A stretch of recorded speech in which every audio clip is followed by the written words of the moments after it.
heroes, look at some of this madness. Are we expecting a chaotic game? We already see Coddle, Storm Spirit for G Pride. Before we actually say anything else, how do you feel about this Coddle hero overall in the meta right now? 10 seconds I think Coddle is so weird, man.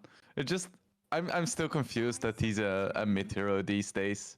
Because throughout my entire career of Dota, which is like 10 plus years now, he's always been this annoying position for that just steals creeps. And now suddenly he's actually allowed to hit creeps and he can get items, he can get farm. And it turns out that having like an insane amount of magic damage to new creep waves and jungle camps and heroes with at like 6 minutes is a pretty big deal. So yeah, I think he's interesting. I'm still not completely used to him yet, but I love seeing him. In this game, it does seem to be... So there's been a bit of interesting usage of this Keeper of the Light hero across the world right now. Whenever I've seen him deployed in China, he's always deployed as a support. Every now and then in Europe, he's a support, but primarily a core. Here in South America, it's also been about 50-50. But in this particular game, looking at the fact that they've got the Storm Spirit, most likely it's going to be this Coddle being support. But, you know, you already said South America is a weird region, so we'll see how things develop and pan out. On the other side, for Omega, they go for this Earth Spirit and the Puck. Okay, so decent amount of magic damage, decent amount of control. Actually, talk to me about this hero as well. This Earth Spirit, there was a while, I'm not sure you remember, like 2 weeks ago, where every single region was like first twoing this hero. And then everyone just forgot about him. What happened? Like, why did we all just leave Earth Spirit to the wayside? 5 seconds remaining. I don't know, man. The meta is still shaking up, but one thing we know for sure, and it's that Omega Gaming loves playing Earth Spirit. Yep. Like, they get it almost every single chance they can, and I don't believe they've lost a game with it just yet. I want to check quickly whether or not that has actually happened. As far as I know, they haven't, but it's still, you know, it's one of these things where I'm sure there's like one game where they've lost where it's like, okay, so right now in the last, as a team in totality, they've played 36 games on this hero with a 66% win rate, which is, wow, that's actually really high. But just on this patch, Wingblade, on this patch, they have played 7 games of Earth Spirit and have lost only twice. No, only once, actually. Only once. So that is a pretty stellar record that they have on this hero. Pretty sure that they're going to be utilizing it to its maximum potential. I mean, in this game, it's already pretty great, right? Not just having the Earth Spirit because it's good for your squad, but ensuring that you have the silence. Double silence against Storm Spirit, always very annoying to deal with, but always want to make sure when you get Earth Spirit that you don't have that phase of the game where you activate Magnetize and there's no heroes there to actually hurt with the damage. This game, you have the Puck to ensure that all those heroes are in one location to hurt them all maximally at once. I mean, using Magnetize while no heroes is close is describing how I play Earth Spirit, so it's gonna be exciting to see a good Earth Spirit player this game. And yeah, it looks really good. It's interesting that Gorilla's Pride actually picked Storm into the Earth Spirit. That speaks of some confidence in the hero. I mean, Storm is one of the top mids right now, but still. Man, honestly, I'm tired of seeing spirits every single game. I'm even more tired, good sir, of seeing Death Prophet in every single game. Death Prophet right now, obviously the stat's going to be improved now because of her picking in this game. But of all the Dota games, across every single region, Wingblade, she's been involved in 95% of the games, either being picked or banned. It has gotten to a ridiculous level. I am tired of it, so I'm not happy that Gorilla's Pride have gotten it, but, you know, if I'm just thinking about their perspective analytically, you know, it's always nice to be able to have a hero that can hold a lane, also push out towers without having to burden Storm Spirit with that responsibility. So you can have these moments of the game where, like, Storm, Coddle, plus one other hero can go fight somewhere on the map without having to retreat on the Death Prophet, and you can still put pressure on a different side of the map while you're going for that gank, not make it too obvious that you're going for some kind of killer maneuver. Yeah, I really missed Death Prophet last patch because she was already really strong and I was spamming her and I had great success, and then they buff her this patch and now she's like the most contested hero. So when I play DP, people just frown on me and I'm like, come on, I played this before it was cool. Wingblade, man, you telling me that you're a free MMR player? I kind of stopped playing it, so because it's no longer cool, you know? It's meta now. And I'm kind of the hipster guy who tries to break the meta and then ends up picking shit heroes and frustrating his team. Lol. Are there any other heroes that you like that you've been picking that you feel have potential that aren't like super meta just yet? I really like Underlord. That's because I'm a greedy bitch and I like clicking creeps. But I think he has potential. Yo, real talk. I actually love Underlord as a hero as well. So I've been happy to see him being played more often, but maybe not as happy because I don't want it to be too popular that everybody plays him and then it starts sucking a little bit. But looking at the draft you have again, like the sweet spot, right? Exactly. Where it's like, you know, maybe 5% pick rate, like 54% win rate, something like that. Where you can play strong heroes, but people don't know about it yet. And when it passes like 10% pick rate, that's when it's too much and you switch to a different hero. bro, I'm actually thinking about, I feel so sad for people who like regular Abaddon players right now. Just as we've been seeing more and more Abaddon become involved, because it's like that hero is actually kind of busted. It's like 65 plus win rate in pubs, 70, almost 70% in pro games. It's ridiculous, but everyone's starting to realize that, oh snap, play Abaddon. So if you're an Abaddon player already, get your MMR while it's still cool, because very shortly you're about to become the scum of the earth. Speaking of scum of the earth here, Wingblade, I've been for a long time beating this drum that Tusk players are the scum of the earth. We're going to be having one here from the side of G Pride. So that's going to be saving mechanism, a way to be able to isolate some of these supports, potentially a core hero, unlikely, but potentially. But just overall, I really don't like how much Tusk gives you as a 4 position. What do you make of it coming into this draft here for G Pride? Why do you hate on Tusk, man? He does do, okay, you know what? Let me rant a bit about this Tusk hero, right? Check this out. So if you're a support hero, I feel like you should choose a struggle. It's either you save me in a fight, right?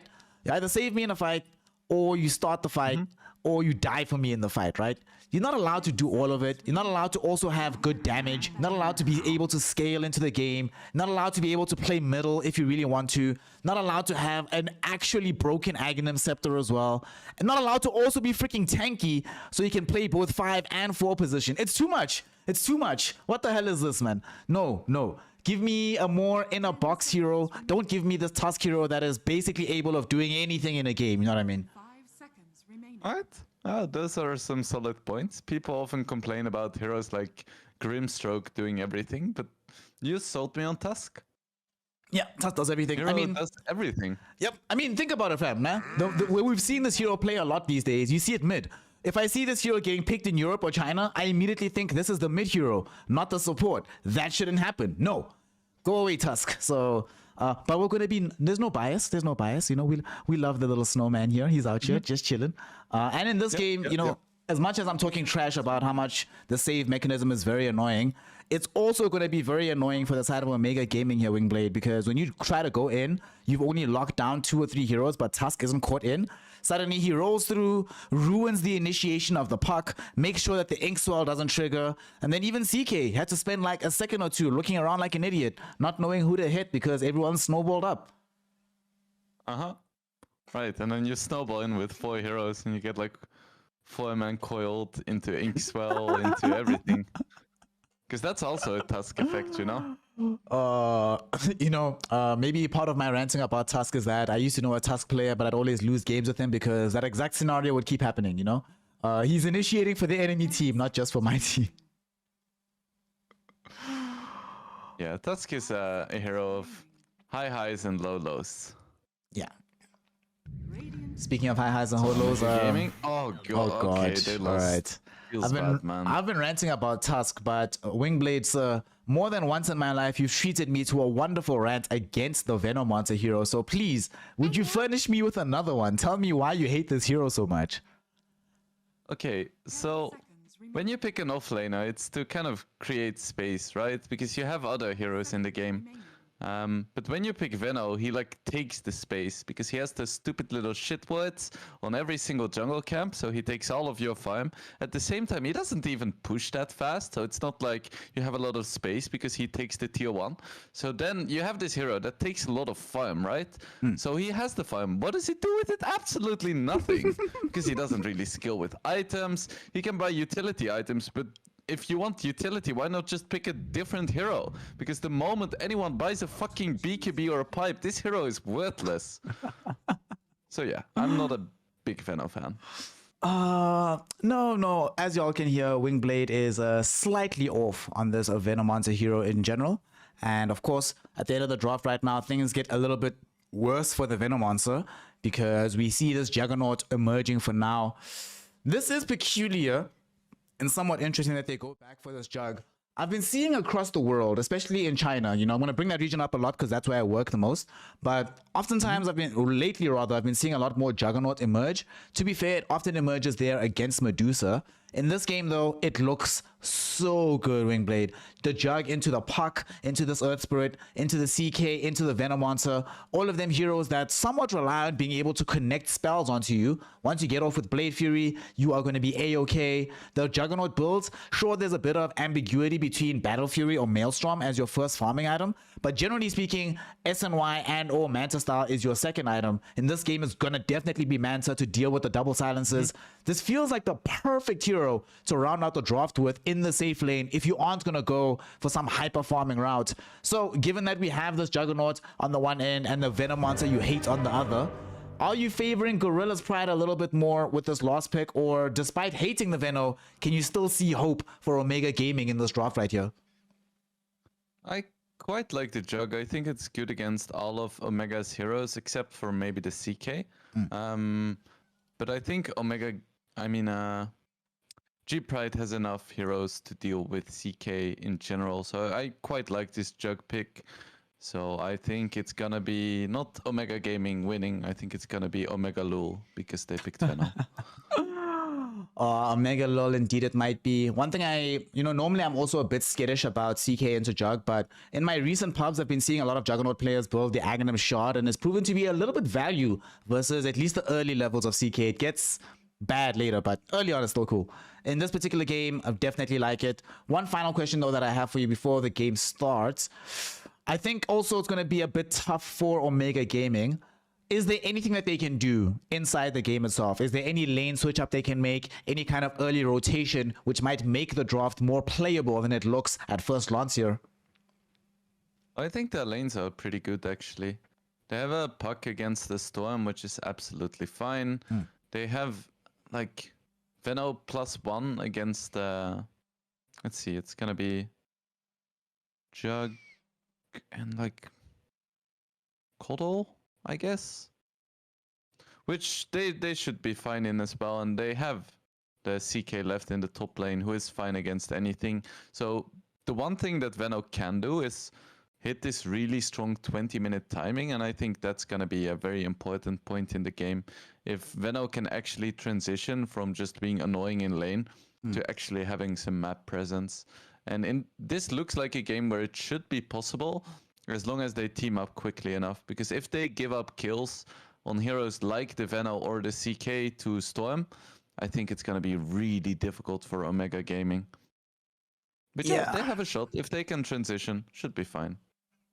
We'll have to see whether or not they can make that happen. Certainly not just a potentially difficult game for Omega, but one of the most important games for either of these squads. G Pride and Omega Gaming, obviously everybody wanted those slots into Division 1. Those slots no longer available, so now you have to contend yourself with just trying to stay here in Division 2.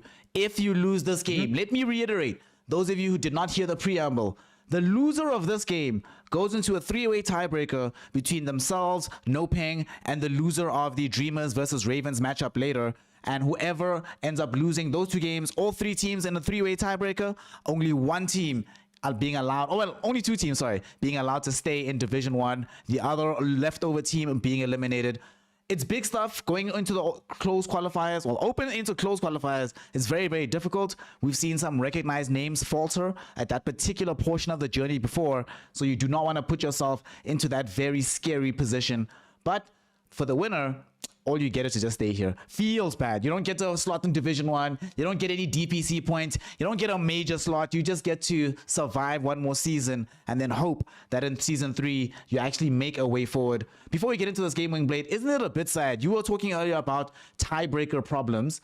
Isn't it a bit sad that for all of these teams right now, That's actually it. If you think about it, they actually can't go to a major. It's not physically possible for any of them. They just have to content themselves with building a road for not even the next season, but for the season after TI. My God, does that have an impact on the team mentality coming into the game? I think a little bit, but at the same time, you look at a team like Wolf Team, who I was utterly disappointed by last season, actually making it to Division 1 now. And all of these teams actually having a shot at a pretty decent amount of money. Like, if you win this game and you don't go to the tiebreakers, you're guaranteed at least like $9,000. And I don't see myself being too disappointed with that amount of money, especially in South America, where the cost of living is a little bit lower than here in Europe. So yeah, I think it's fine. I mean, just surviving and building experience is fine, especially once you get a nice sum of money together with it. That is actually true. You know, I'm from South Africa, so also over here, the amount of, you know, sometimes I hear when people are talking internationally about the distribution of prize money. And don't get me wrong, I'm fully on board and fully in favor of extending how much more prize money comes to the lower divisions. But if you're in South America, it's like, yeah, you can survive a pretty decent amount of time based on the split earnings that you find yourself getting. So it can be pretty good. It'll be fine for them. And like you mentioned, yes, it might play into it thinking about the future, but in the short term, there is still something to play for. And, you know, since we still have a little bit of a pause here, we have a disconnected player, y'all. Talk to me, Wingblade. The majors are around the corner.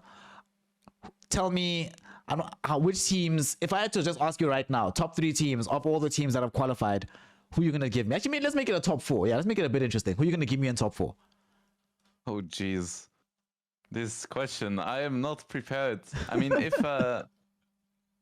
you have to put PSG LGD in there, right? Because they completely dominated China. I don't think there is much of a question about that one. If Team Spirit could make it, they're definitely a contender as well. I don't think NA is super strong right now, so I wouldn't place any team there. I think SA is a little bit weaker as well than some of the other regions. However, Thunder Predator has been lighting it up, actually. So yeah, they definitely have a chance on the international scene as well. And then there is a few European teams where it's really hard to gauge like the strength, because the competition is really high. So it's kind of hard to say who is the strongest, because every single team is beating like every single other team for the most part. So you have like Liquid and GG, and you have OG and Tundra and Secret, and I feel like they can all perform. So I would definitely say Spirit and LGD, and then like 3 and 4 are kind of rough to call. Same thing for SEA actually, where you have like Fnatic, Tier 1 and Boom Esports looking really good. I think... So yeah, answer is, I don't know, man. Dota's complicated. Listen, it's all good. You gave the only correct answer. There's literally one objectively correct answer. Provided PSG LGD and Boom Esports are in that mix, I'm happy. I'm good. And that makes me even happier, Wingblade. Dota 2, my friend. We've got some hype. We have a player reconnecting. And, you know, if the major had to happen, honestly, I think that PSG LGD would win. That team has looked... I've seen them do things, man, where I've just been shocked and be like, wow, this is actually allowed in Dota. There was a game where Ame was playing Ursa, bro. He was playing Ursa, and he outfarmed a Medusa at 15 minutes. That's crazy. And then they get in this time around, Demon? In terms of madness being happening, Dark Demon might find himself on the receiving end of some madness. No. A bit of an awkward rotation to the mid lane. He was hoping to try and scout out. He plopped down an observer ward for a squad.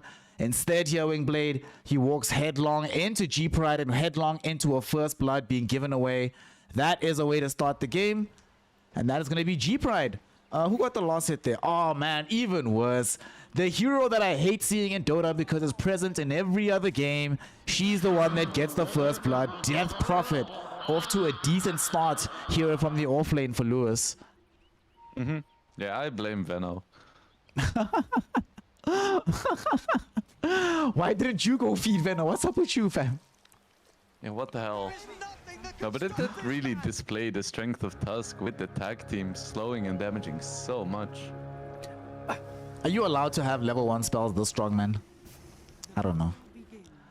Maybe don't it know. shouldn't be allowed. But then you have heroes like Jug who also have Blade Fury, which is like insane. So like 450 magic damage level 1 seems balanced too. I see no problem with this. 450. Then you have a Venomancer who can take a Poison Sting level 1 and deals like 36 damage. But he went for the proper one, went for Gale level 1, you know. And then what happens is that you throw out Gale. You know what also sucks about this spell? And it's actually pretty funny, right? I remember a time when Venom monsters were actually being picked in the offlane. And one of the reasons people stopped doing it is that you'd pick Jug, you'd wait for this guy to try and use Q on you. And as soon as you see the Q come out, you Q first. And then he's like, wait, this does nothing for me. But Juggernaut gets everything out of this spell usage. Oh my god, this sucks. In this game though, fortunately, over the years, the Q speed or the projectile movement has been buffed a little bit, so it's not as bad as it used to be, but still, I don't think we're anticipating this Venom monster to completely run the Juggernaut out of lane. You're going to get to level 2, get your healing ward, and then even though you are going to be taking this new Q and the new poisons thing, at the very least you have perma heals, so you're going to be fine. Yeah, and with some heroes you can like trade spells with the Jug because you have way more mana, because Jug is kind of a dumb hero. But Veno is also dumb, he has like no intelligence. Speaking of dumb heroes, as we're just seeing this little bit of a farm fest on bottom. Top lane, 2 extremely dumb heroes, but not in the way we'd like them to be. Not dumb in intelligence, but just dumb in execution. We have Death Prophet and Tusk on the side of G-Pride, and the lane they're putting out here, Wingblade, what do you think is going to be? Is there going to be much action that happens here in the top lane? I mean, there's some potential for like shards, tag team with the Spirit Siphon, but it seems very difficult. As I say that, they actually go in right now. The shards just came out. Mingati wise enough to throw the Chaos Bolt onto the Death Prophet, not just the Tusk, and that'll enable him to stay alive, but feels like that's going to keep happening as time goes on in the top lane. Yeah, normally I would say that CK plus Grimstroke is an extremely strong lane, but I think it pills in comparison to Tusk DP. Because they're not gonna have enough damage between them to actually burst down the DP. Yeah. And if the fight goes longer, the Spirit Siphons are gonna do so much work. I'm gonna have to pretend that I actually like Death Prophet. I'm actually disgusted by what I'm seeing from G-Pride in the draft, honestly, but you know, I'm disgusted dare because they? these heroes are too good. Let's see, fight in the top lane. Could They're see a gonna dead Tusk. Yeah, it could be a Tusk or Grimstroke dying first. Who gets taken down first is gonna be the Tusk that gets brought down by the Mingati CK. Of course, Lewis on the Death Prophet is able to claim the counter kill onto Namikaze. Alright, that's pretty great, being able to bring down the Grimstroke there. But of course, Tusk is, or the CK, much happier to be able to get the kill onto Tusk first. Get some bonus experience. You know, life is not so bad.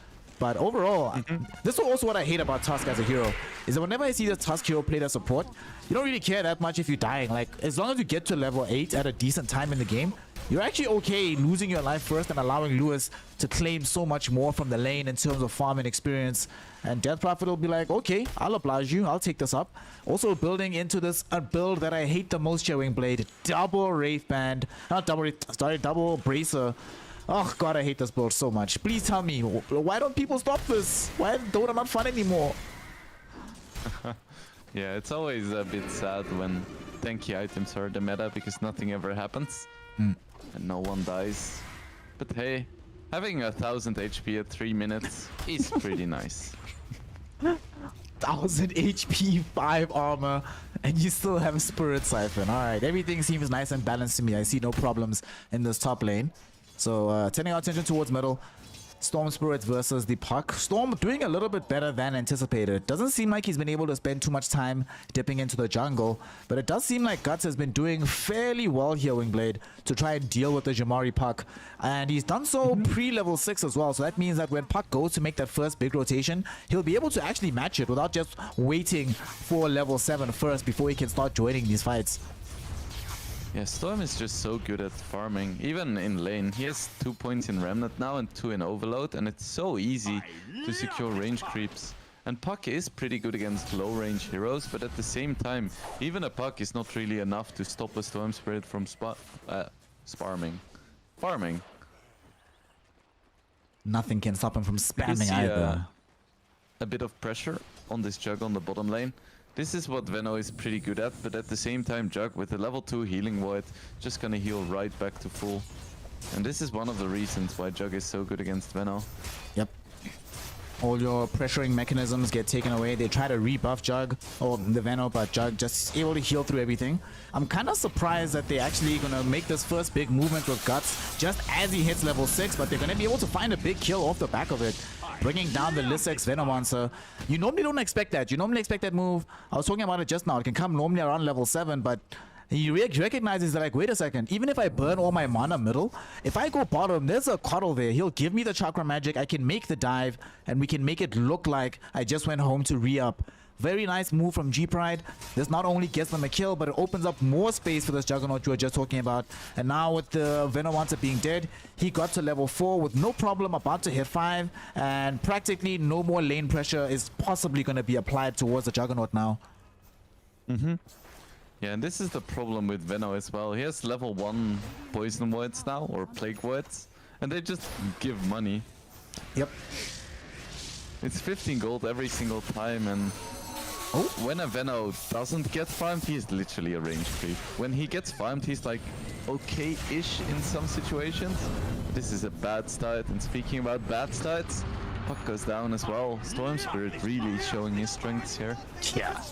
It's not just the power of the Storm Spirit. Once again, Yadomi showed up there on the Keeper of the Light to provision that Chakra Magic, allow the Storm Spirit to make the secondary jump.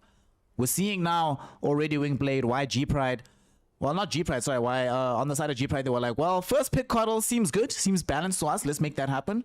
And it's been already very, very good for them on opposing sides of the map. We didn't get to look at bottom too much, but I have no doubt that some of these healing ward usages were doubled up by the Chakra Magic. But now Yadomi has been involved in getting Guts 2 different kills all across the map. This is very, very good for the Storm Spirit. Is this a game for Storm where you build straight into Orchid, or do you go Sergeant Kaya into BKB rather? I don't think you need the Orchid. Like, there is no... I guess you could have a bit more catch for Puck, but it's not really needed. Like, you have other ways of silence and disable, and just staying alive is gonna be enough to win fights. Ha ha ha ha, staying alive, staying alive. Guts though does seem to want a bit more aggression. Still queuing that item up. We'll see what he decides to do after he dies the first time. But that'll require Jamari though to still get out onto the map. Looks like Jamari on this Puck going for the build. Let me actually get your opinion on this, right? So we started seeing this build last season already with the rush into the Witchblade first before you go back for Blink Dagger or anything else. As Yadomi, is Yadomi gonna die here? Yeah, Yadomi's dead. Well, this will help with the gold for that Witchblade, but I've been seeing it lately this particular season be super effective when they're playing into like Templar Assassins first. Not always mega effective in every other scenario. Do you still feel like this item is a first item pickup onto the Puck no matter what in these kind of games? I quite like it, yeah. Just the solo kill potential that it gives you is so nice. Because otherwise, just with Coil, Rift and Orb, you're not gonna have enough damage to kill supports. They can generally just survive it if they have a single Bracer, but with the Witchblade, just gives that extra little bit of damage that you need. Let's see what happens. Top, we see Phantasm popped, but it's just a farming Phantasm. Yep. They've already lost out on the tier 1 tower in the top lane. Presumably Ghosts were used to bring it down.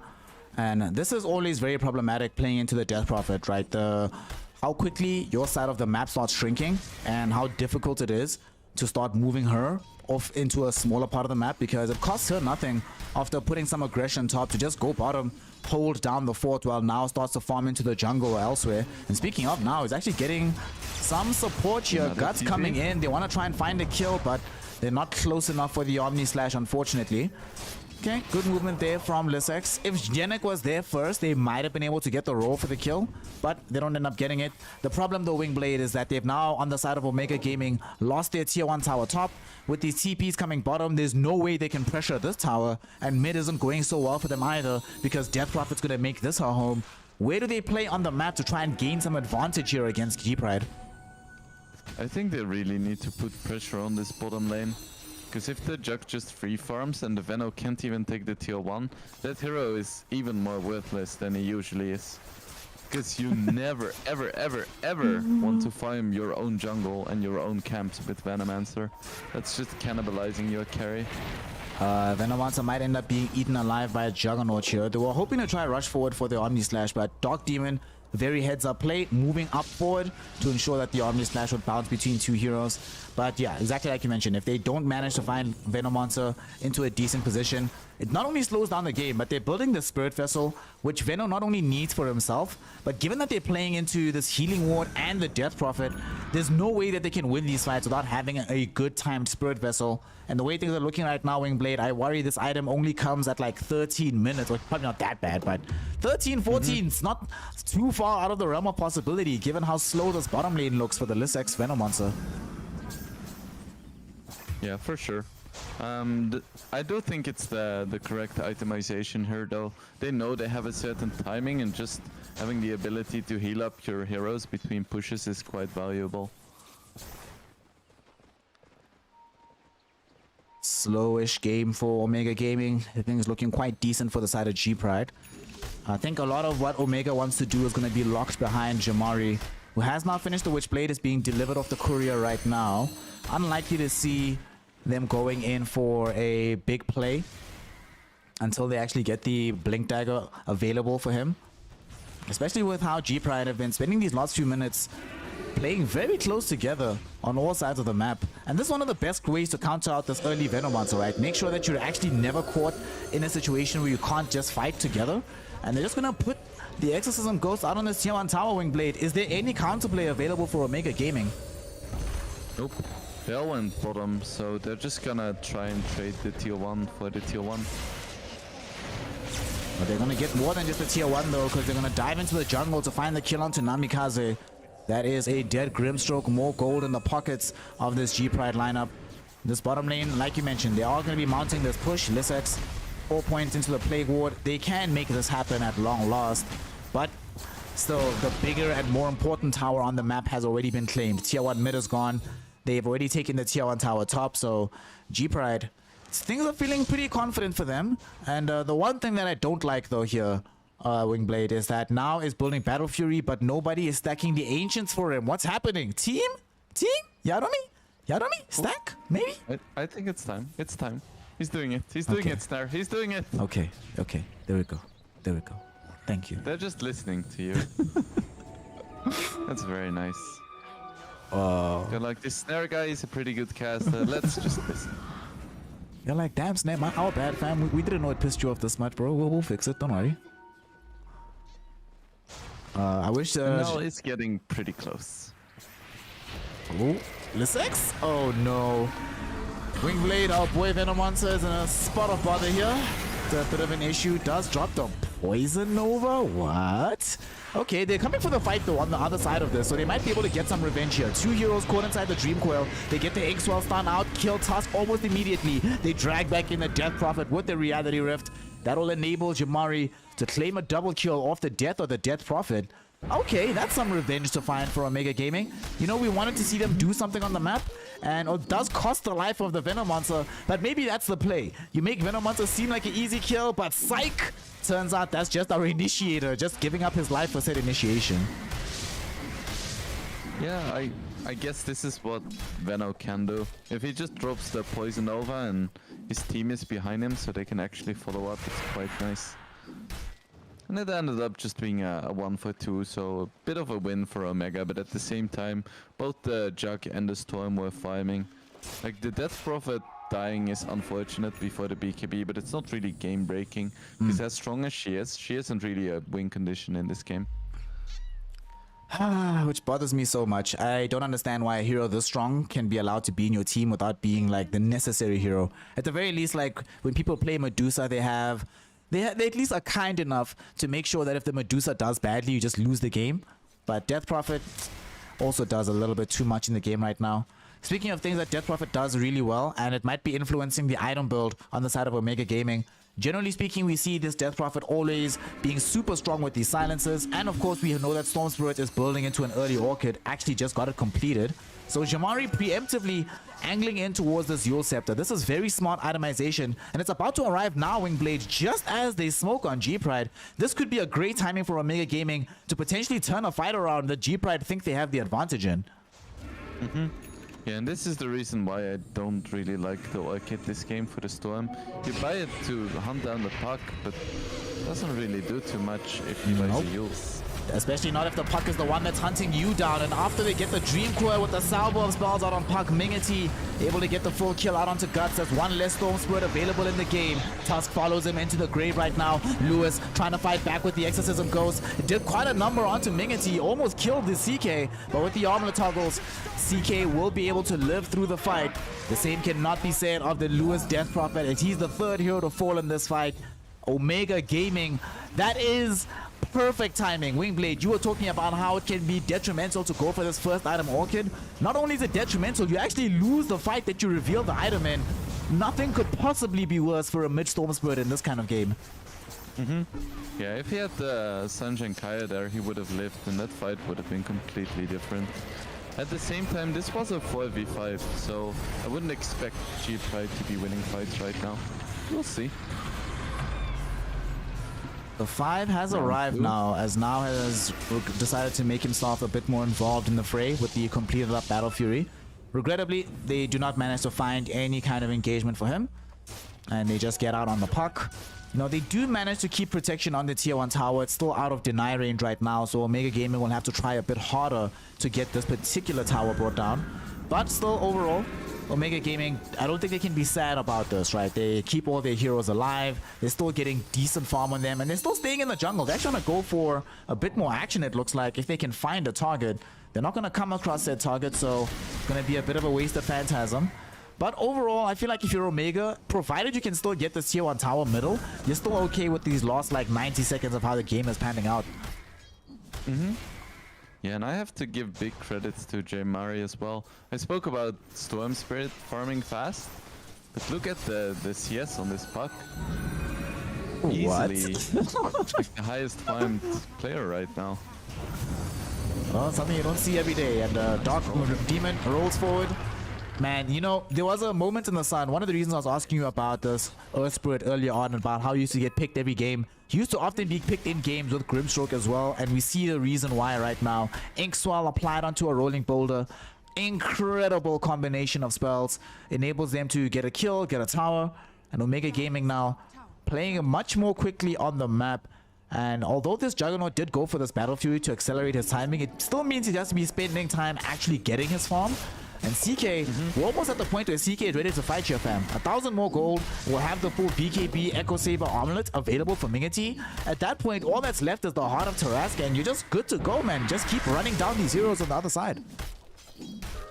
Yeah, they're approaching this timing I spoke about, where they have some items on the puck. They're gonna have BKB on CK. Venno has his Spirit Vessel now, going for Yules. Like, this is gonna be the strongest point for Omega Gaming. So if they cannot use this window, it's gonna be really hard for them, especially if they lose Roche now. Ooh, a Roshan attempt being committed right now as Lewis will throw out these ghosts. It doesn't seem like Omega Gaming have awareness that this is happening right now, so they are going to be taken completely off guard by this. Guts now in possession of an Aegis, definitely the best Aegis carrier in the game, don't at me. And from this position, they won't be able to push down towers with Lewis's Exorcism still being down. But like you mentioned here, they might be able to frustrate this upcoming timing for Omega Gaming. The next few minutes look like G-Pride can still make some stuff happen, especially if they can use this timing Wingblade to open up space to get Guts to his BKB and the Death Prophet BKB before they have to start the next fight. But it doesn't look like Omega's going to let them have that chance, because they're already smoking up, looking for a fight. Yep. They know that Storm without BKB isn't really that strong, even with the Aegis, because it's so easy to just set up another stun and round of disables for him on the second life. So Guts just TPs out. Guts is gone, but the rest of the squad might not be so lucky. They get a nice kickback onto Lewis. At the same time, Mingity taking down Genek, almost dead on the Tusker. Unfortunately, there's no snowball available for this Death Prophet. just gonna die heads up. Surprisingly though, because of these Plague Ward placements, it's gonna be Lissex that claims the double kill off the back of that. So this Venom Monster slowly but surely accelerating the farm outside of the bottom of all the cores, looking a lot better than he was a few minutes back. And this is very, very disconcerting here. If you're G-Pride, you just got the Aegis, but you still have to run away from a fight, and you know that you can't do anything until you get the BKB. What do you do here? Like, do they try and like immediately try to bounce back a fight as soon as they get the Guts BKB again? I think they're gonna be pretty chill until they start losing like tier 2s and tier 3s. Because right now just losing tier 1s and the enemy team having to commit heavily for it is totally fine. Beautiful Soulbind combination in the top lane onto the 2 supports here of G-Pride, but no real follow-up from Omega Gaming. And unfortunately, they just end up losing the Grimstroke first, now committing the first Omni Slash of the game. That looked... Man, you know, sometimes I actually hate Dota for this reason, where Dota's one of the few games where you see something amazing, what a great setup, and then nothing happens, and you're like, oh, that was so cool, man. But I'm not sure about the Soulbind into Yule's combination. I don't think that is the synergy you should be going for. Aside from that, was pretty cool. Probably not. But it looked nice, you know. Yeah, sure. Just flying high together. That's what you want to do with your friends, right? You know, sometimes if I'm with my friends and we're trying to fly high together, it's not going to be through Yule Scepters. Let me tell you that, Wingblade, you know. Omega in the jungle right now. They come across the Gutstorm Spirit, building in towards his BKB. Mere 800 gold away. Cannot afford to die. Still has his Aegis for protection. And they really want to hunt him down on the side of Omega. Positioning several heroes inside of the Radiant jungle right here, allowing Jamari to push in the wave. But unfortunately for the side of G-Pride, they've got 2 special weapons here. Not just the Aegis of Guts, but they've just completed the BKB for Lewis. And they smoke up immediately himself and Yadomi. They want to reveal this item in a big, big way down bottom. Let's see what this fight's going to look like. Who's going to open it up first? Jamari gets jumped on by Guts. Guts able to get the quick kill onto the Puck. No Puck alive right now. Now is going to be able to roll down onto Dark Demon. But no, the Yule Scepter enables the Earth Spirit to be able to roll away from the fight. Only going to be the sole casualty being this Puck at the moment. But honestly, let's see. Guts, can he find a kill off this? Nope. Honestly, Wingblade, I know it's gonna sound weird, right? But this doesn't seem like the worst thing in the world for Omega. To get caught with your pants down against the BKB Death Prophet who came in with Exorcism, and they came in with Guts on this long zip jump.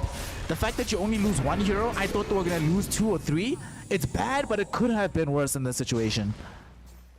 Yeah, for sure.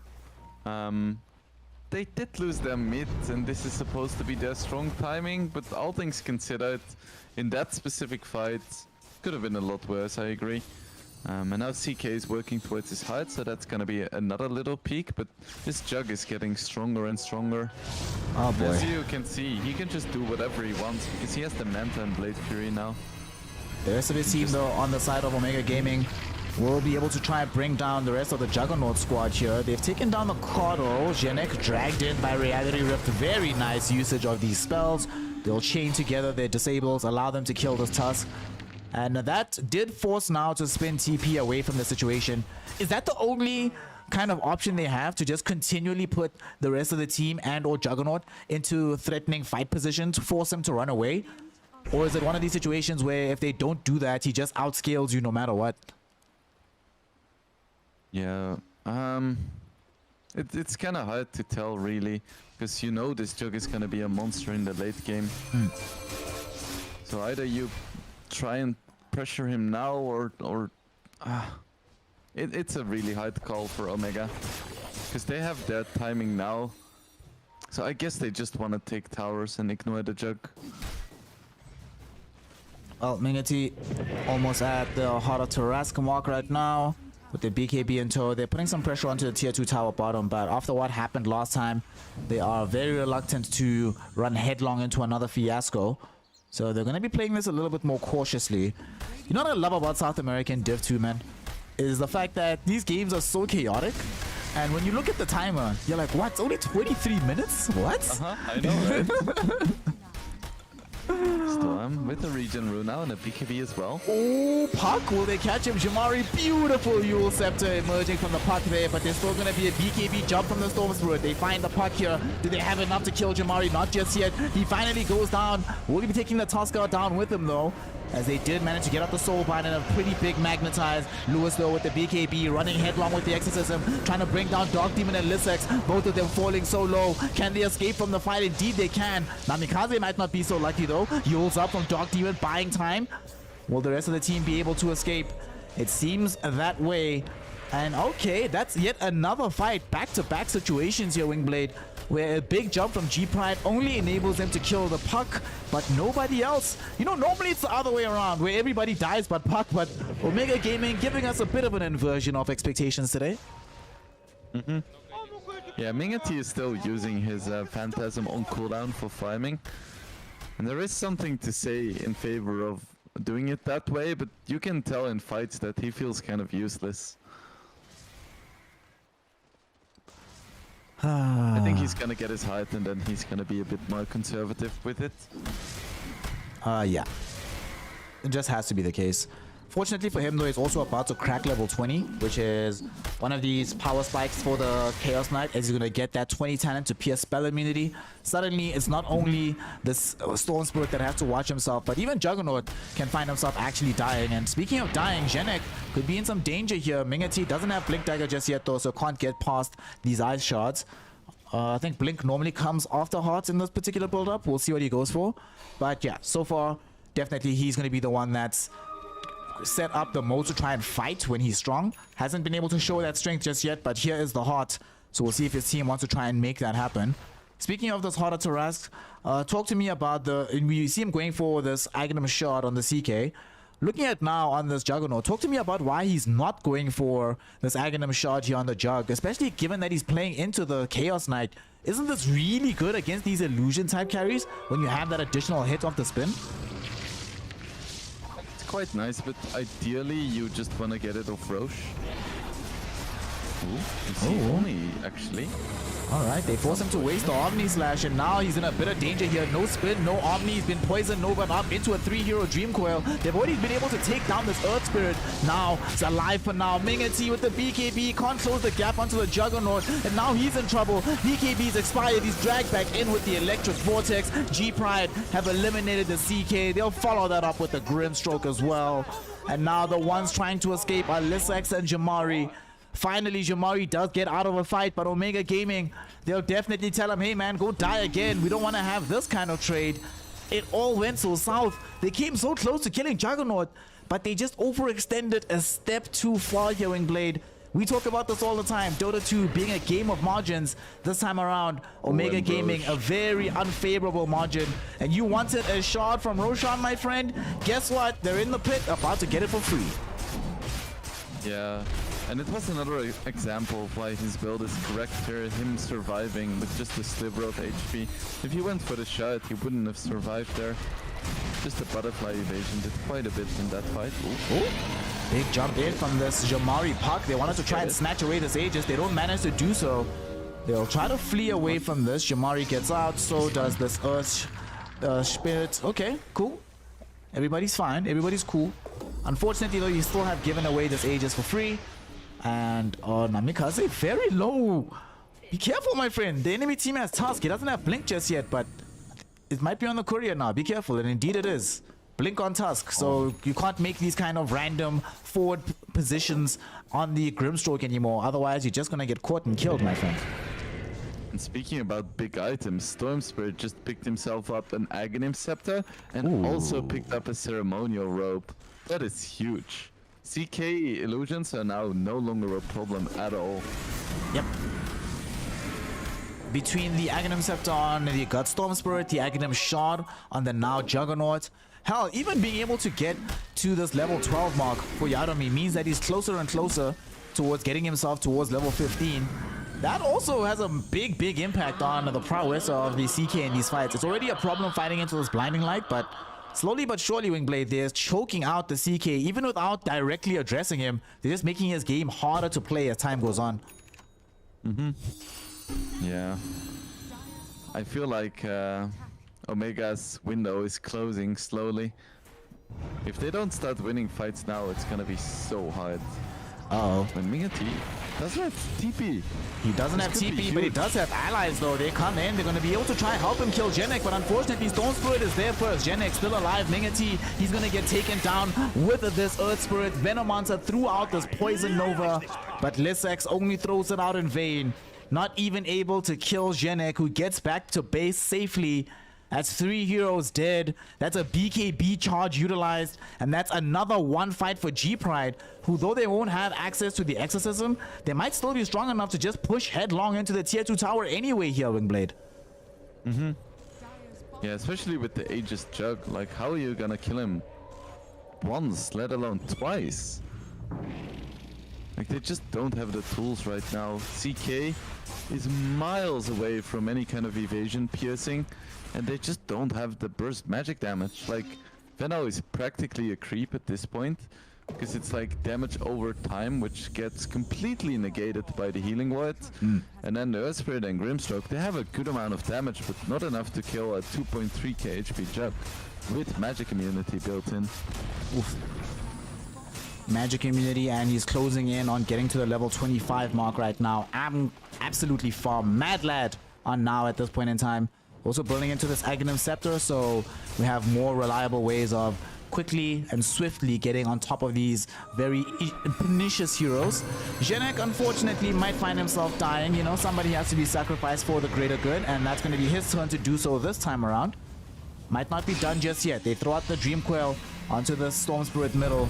They give him a Glimmer Cape right now. Still has a BKB. They drag him back with the Soulbind. That's going to be damage, but unfortunately, Storm Spirit has even better drag back. Mingati forced to go into the BKB, but it's too late. Now has shown up, thrown in the damage. That's a dead CK. Namikaze and Lissex, they thought they could buy themselves protection with the Inkswell. Gut still jumps in for a second, but without BKB, doesn't want to go too much further forward. But the bash from now, first hit bash onto the puck as he's trying to make these very cheeky plays. Ends up being brought down instead. Namikaze jumped on right now by Guts. You'll have to protect the Grimstroke for now. But Namikaze, unfortunately, my friend, you do not have Flying Raijin, so you cannot get back to the base that quickly. He's gone. Lissex to follow. 4 heroes gone on the map. And Wingblade, I don't know about you, but it's feeling very much like a GG scenario to me here. Omega Gaming just has no way back into the game right now. And look at this. Ghost just came back off cooldown. Worst case scenario, when you have 4 heroes dead without buyback, you love to see a Death Prophet in your base, destroying everything with these ghosts. Lovely, lovely, lovely. Difficult game for Omega. It's definitely G-Pride's game to lose now. But I don't think that's gonna happen because they have everything they need. They have a farm jug, they're in the base, Exorcism Spirits running wild. Yeah, this looks to be over. Yep. They have one more chance with a Phantasm, I guess, but we saw in the past few fights just how inconsequential illusions are in this game. Alright, bro, hit me out, check me out, check me out. And that's the way back into this. There it is. Blink Poison Nova, baby. Blink Poison Nova. Lissex is gonna do it. Oh no, Lissex is dying. Get out, my friend. But Lissex is still alive now. Actually forced to use the Omni Slash. It gets him to safety. What a very lucky direction to go with the slashes. He manages to stay alive, but there's a huge Dream Coil coming in from the puck. But unfortunately, it puts him too close to the Juggernaut, and he tanks all the damage from him. Lewis is there as well with the BKB, throwing out the hurt. And although they tried their best to try and get some kind of big counter as now is falling low, it turns out that G-Pride is just too damn strong. Off the back of a triple kill for the Jug, off the back of near mega creeps for G-Pride, GG will be called by Omega. They throw in the towel, and that is going to be game number 1 going the way of G-Pride. They keep themselves one step closer here, Wingblade, to staying in Division 2. But Omega Gaming, after that game, have to worry about being in contention for relegation. What a game. How is this going to affect Omega going into the next series here, Wingblade? Yeah, it's rough. I mean, they went for a timing kind of draft, and then they hit the timing, but couldn't quite execute the way they wanted to.